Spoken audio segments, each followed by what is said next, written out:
मैं ये कहूँगी कि जो इस चीजों के जिम्मेदार हैं उनको पकड़े। मेरे बेटा तो बेगुनाह बेकसूर है, उसको क्यों इस तरह पकड़ा गया? इस तरह तो नहीं करना चाहिए ना, जिस तरह मेरे बेटे के साथ सलूक किया गया। कोई गुनाह साबित नहीं हुआ, बिल्कुल इनोसेंट है मेरा बेटा।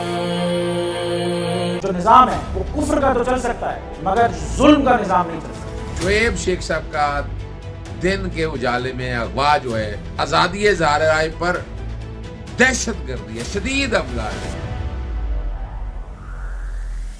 तो 8-9 साल बाद ये FIR दर्ज हुई है जो कानून के भी मुतसादिम है कि एक शख्स के खिलाफ एक ही मुकदमे के किसी भी हिस्से के बारे में 2 दफा उसका ट्रायल नहीं हो सकता। आपकी बरादरी अगर आपस में मुत्तहिद होकर तहफ़्फ़ुज़ नहीं करेगी कि इस तरह की जो यलगार है, एक रियासती जबर है, उसको जब तक कला कमा नहीं करेगी तो फिर कल को खुद भी इसमें आएंगे।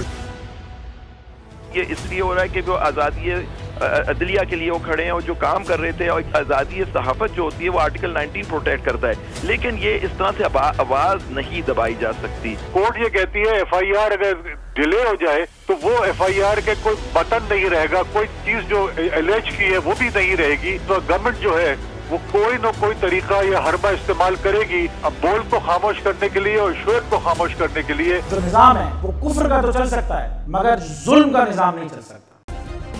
सब्सक्राइब करें और बेल दबाएं ताकि कोई खबर रह न जाए।